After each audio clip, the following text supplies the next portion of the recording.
নির্মাণ করানোর সময় মধ্যে আর একটু সংকল্প ছিল, মানে কত সময় লাগবে বা দেরি বেড়ে একটা সংকল্প ছিল। তবে আলহামদুলিল্লাহ রাব্বিল আলামিন আর মধ্যে দ্রুতভাবে নির্মাণ হয়ে গিয়েও ছোটতন বড় পর্যন্ত যারা যেভাবে সহযোগিতা করছে ছোট হটে আদিন হইল, মানে একজনও ডাক দিলি 10 জনায় হাজির হয়ে গিয়েও আলহামদুলিল্লাহ রাব্বিল আলামিন। আল্লাহ রহমতে মানে স্টার্টিং অবস্থা তখনও ইনশাল্লাহ বাধা বিঘ্ন নয়, চতুর্থ সমাজ হলে ইয়ানোর সমর্থন জানাই। আলহামদুলিল্লাহ আর আল্লাহ রহমতে ব্যাগুনে সাফল্যই অতি দ্রুত মসজিদ সুন্দরভাবে সাফল্য করে পাচ্ছি। প্রথমে ধন্যবাদ জানাই আর বড় ভাই জাহেদ ভাই যে চ্যানেলের মাধ্যমে যারা মসজিদের এর মুখ্য অনুষ্ঠান সাজাই এনারা ধন্যবাদ জানাই। আর এলাকার তরুণ হইতে যুবক মুরব্বী এক কোনো যথেষ্ট পরিমাণে মসজিদের আসলে সহযোগিতা করছি। সামনে যে আর হাসুন আছে হাসুন আশা করি ইনশাল্লাহ এক কোনো সহযোগিতা করিব। আর বিশেষ করে আর গোসি কমিটির যেহেতু ভাই সভাপতির দায়িত্ব আছে আর এলাকার মধ্যে একটা সুফি ফাড়া হিসেবে পরিচিত। আর সামনে হয়তো আরো কিছু দিবেলা আর চেষ্টা করছি। আর এলাকাবাসীর পক্ষ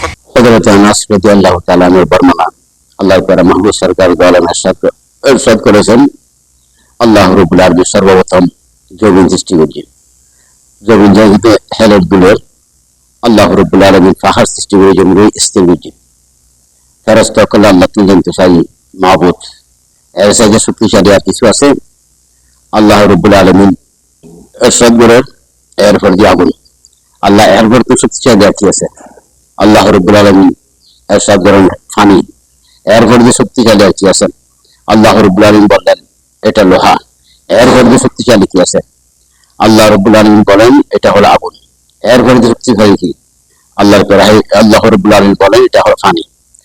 প্রথমে আল্লাহ রাব্বুল আলামিন আল্লাহ রাব্বুল আলামিন প্রথমে জমিন, তারপরে পাহাড়, তারপরে আগুন, তারপরে পানি, তারপরে বাতাস সৃষ্টি করবেন ফরজি।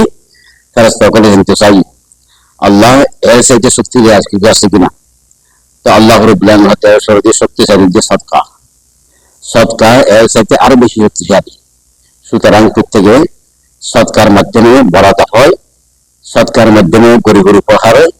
এই কারণে সদকা সবচাইতে শক্তিশালী।